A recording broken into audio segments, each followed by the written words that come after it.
Hola, ¿qué tal? Soy el Doc Pepe, José Luis García García, y el día de hoy vamos a hablar de síndrome de secreción inadecuada de hormona antidiurética. Antes de empezar, es necesario que entendamos qué es la hormona antidiurética, cómo funciona. Esta hormona se produce en el núcleo supraóptico del hipotálamo y se deposita en la parte posterior de la hipófisis, es decir, en la neurohipófisis. Su producción es estimulada principalmente por dos cosas, por la hipovolemia y por la osmolaridad elevada. ¿Qué es lo que hace la hormona antidiurética? Bueno, básicamente una de sus funciones es vasoconstricción y la otra es reabsorción de agua. ¿Cómo lo hace? Actúa a nivel renal, eh, yendo con los receptores de aquaporina en los riñones, con lo cual va a promover la reabsorción de agua a través de estos túbulos. Entonces, por ende, su producción se desencadena ya sea por hipovolemia o volumen plasmático bajo, en el cual el organismo va a requerir reponer o reabsorber más líquido para reponer precisamente ese volumen plasmático bajo, o cuando hay osmolaridad sérica elevada, es decir, se requiera diluir esa sangre para que la osmolaridad no sea tan elevada. Si entendemos estos dos conceptos básicos, vamos a poder entender más adelante las patologías que tienen que ver con la hormona antidiurética, que también es conocida como vasopresina. Vasopresina y hormona antidiurética prácticamente son la misma cosa. Ahora bien, ¿qué es el síndrome de secreción inadecuada de hormona antidiurética? El síndrome de secreción inadecuada o SIAD es un síndrome en el cual hay una producción elevada de hormona antidiurética. Una mnemotecnia para que se puedan acordar si es hormona antidiurética baja o alta es el sí sí a la ADH, sí a la vasopresina, sí a los efectos de la hormona antidiurética. La secreción inadecuada, mente alta, ya que cuando escucha a alguien secreción inadecuada, podría ser ambiguo, podrías pensar que puede ser inadecuadamente baja o inadecuadamente alta. Pero en este caso la respuesta correcta es sí, es decir, elevada, sí a los efectos de la hormona antidiurética. Lamento si a veces soy un poco mm, eh, repetitivo con las cosas, pero me gusta que algunas ideas queden claras.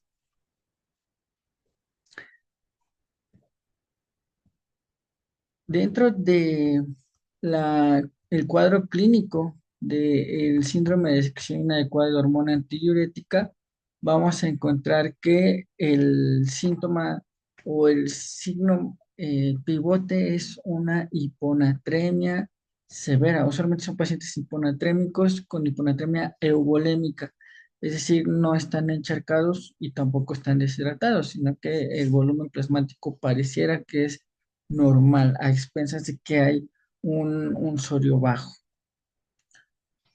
Y pues la hiponatremia, pues es el trastorno hidroelectrolítico más frecuente en el paciente hospitalizado.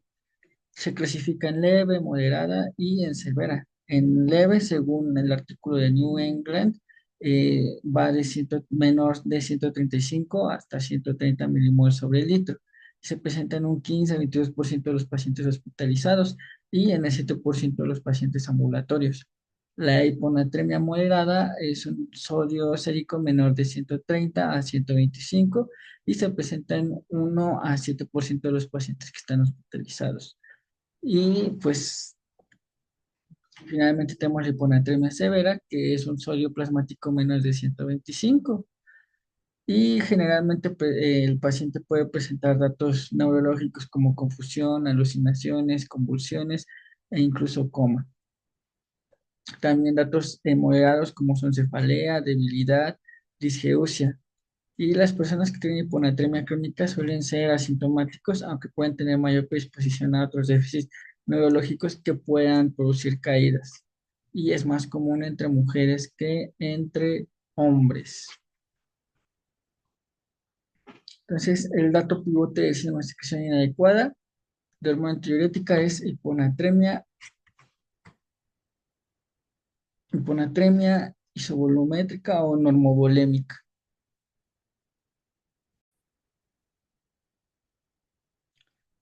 Pero ¿en qué patologías vamos a encontrar con mayor predisposición un síndrome de secreción inadecuada? Las etiologías pueden ser múltiples, pueden ir desde causas oncológicas, desórdenes pulmonares primarios, del sistema nervioso central y otros factores. Dentro de los principales oncológicos encontramos el carcinoma de células pequeñas pulmonar, también mesotelioma, tumores de la orofaringe, tumores del tracto gastrointestinal, como son de estómago, duodeno, páncreas, tumores en el tracto genitourinario, cáncer de uréter, de vejiga, próstata, endometrio. También los timomas, linfomas, sarcomas pueden generar un síndrome de secreción inadecuada. También desórdenes pulmonares como son infecciones bacterianas, neumonías, eh, ya sean neumonías bacterianas, virales, abscesos pulmonares, tuberculosis, aspergilosis, asma, fibrosis quística, alteraciones del sistema nervioso central, como infecciones, nuevamente, encefalitis, meningitis, abscesos cerebrales, e incluso el síndrome de inmunodeficiencia humana adquirida. También los sangrados o masas, como hematoma subdural, hemorragia subaracnoidea, enfermedad cerebrovascular, tumores de cerebro, trauma de cráneo, hidrocefalia, trombosis de los senos cavernosos, otras patologías del sistema nervioso central, como el síndrome de Guillain-Barré, el delirium tremens. También otras causas sería el consumo de medicamentos, de fármacos como los inhibidores selectivos de la recaptación de serotonina, los antidepresivos tricíclicos, la carbamazepina, la vincristina, los narcóticos, los medicamentos antipsicóticos, la ciclofosfamida se encuentra también entre los medicamentos que lo pueden producir y también evidentemente los análogos de la vasopresina o de la hormona antidiurética como son la desmopresina, también la oxitocina, la terlipresina, son medicamentos que pueden aumentar los valores séricos de desmopresina.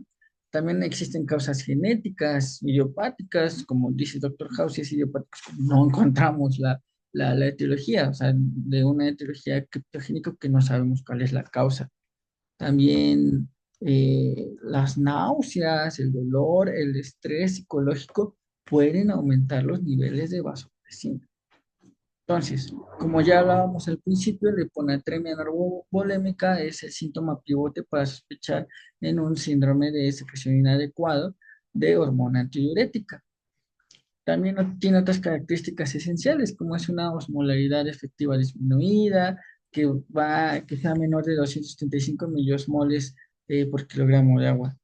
Para entenderlo mejor, pues la osmolaridad plasmática normal se va a encontrar entre 280 y 295 mil equivalentes. Entonces, un valor menor de 275 mil osmoles nos va a hacer sospechar en un probable SIAD, pero pues, recuerden que existen un montón de diagnósticos diferenciales para una osmolaridad efectiva disminuida.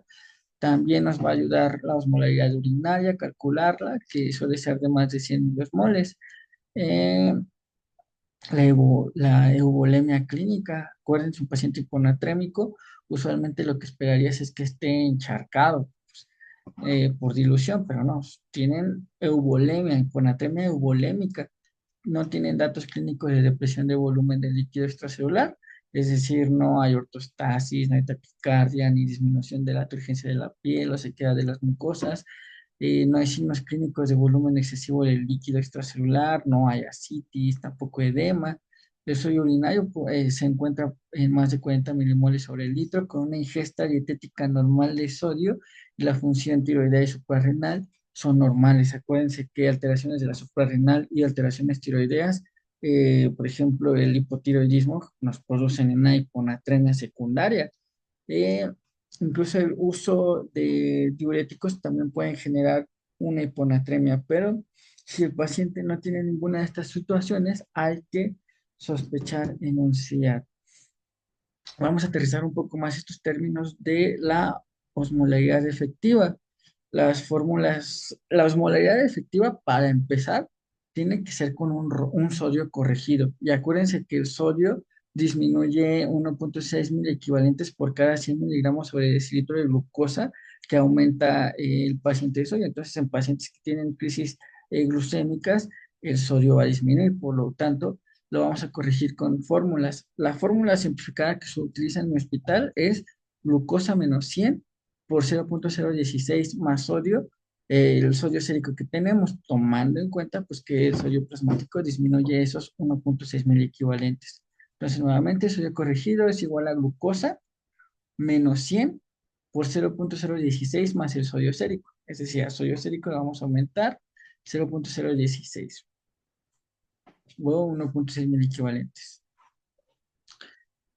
Esto vale la pena que lo recuerde para el resto de su práctica clínica o que lo anoten en una libretita, la libretita del Castor, que les va a ayudar de aquí para toda la carrera y toda su práctica profesional en el manejo de paciente hospitalizado.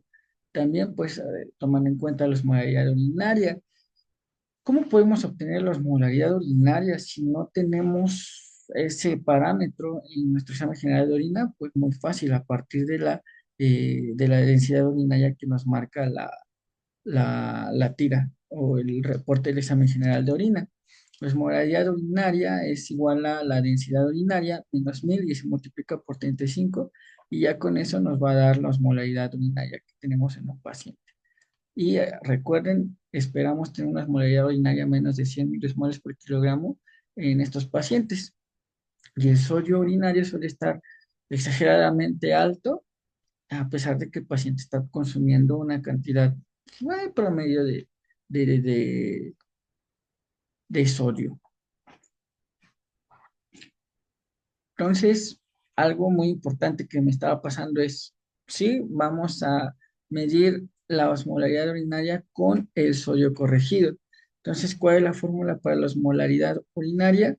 Es dos veces el sodio sérico, a eso se le suma el BUN, que se divide entre 2,8 y a eso le sumamos también la glucosa más 18 y pues nos va a dar normalmente en un paciente normal una osmolaridad que va de 280 a 295 mil equivalentes. Pero pues si esa osmolaridad está por debajo, pues hay que sospechar en SIAD. Entonces, fórmulas fundamentales, la osmolaridad sérica, que la vamos a calcular con el sodio corregido, del cual ya hablábamos, y pues también vamos a utilizar la osmolaridad urinaria, que se calcula pues también con la densidad urinaria del examen general de orina. Otras funciones complementarias que nos pueden ayudar para el diagnóstico, laboratorialmente hablando, es un ácido úrico plasmático que esté bajo, un nitrógeno o un boom sérico que igual esté bajo, es decir, menos de 10 miligramos por decilitro, una excreción fraccional de sodio del más del 1% con una excreción fraccional de urea del más del 55%. También si hay un fracaso para corregir la hiponatremia, incluso después de una infusión de solución salina, pero, o sea, fracasamos al tratar de corregirla con solución salina, pero se corrige cuando restringimos líquidos, entonces ese podremos decir que es casi un dato diagnóstico de un SIAD.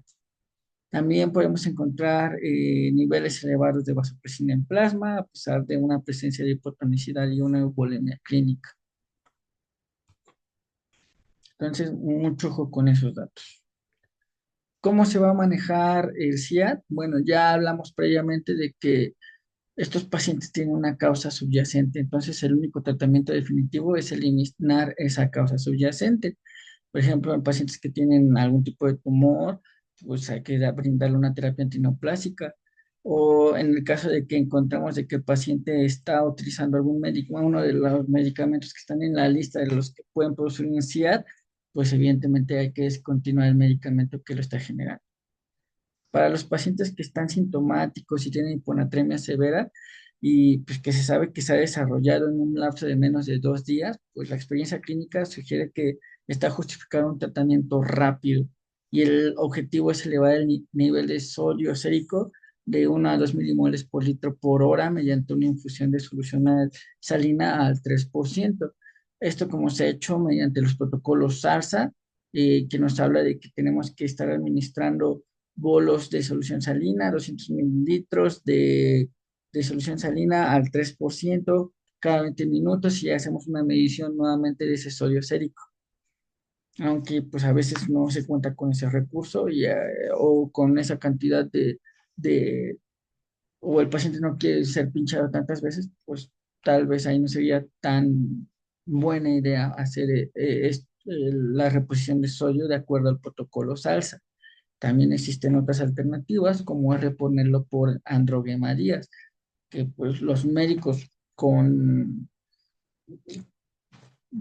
que tienen menos experiencia y que han leído el protocolo SALSA te van a decir, oye, pues mejor haz el protocolo SALSA, administrale esos bolos de solución salina y vemos, sí, evidentemente es más rápido, sí, la clínica del paciente mejora si ese paciente está somnoliento, neurológicamente deteriorado y después del primer bolo o segundo bolo ya mejora clínicamente, pues puedes valorar ya suspender esa reposición de sodio mediante bolos. Lo máximo que puedes hacer son 4 bolos de solución salina en un promedio de 1 hora, 1 hora y media, pero con ese control estrecho de de la anatremia. Otra cosa que pueden hacer y que le gusta más a los médicos, a los adscritosaurios o a los médicos de la vieja escuela, es reponerlo mediante la fórmula de Androgué Marías. En futuros temas y videos voy a estarles hablando un poquito más acerca del protocolo SALSA y de la reposición por Androgué Marías, pero pues antes de llegar a ese video, pues muy importante y recuerden esta acotación.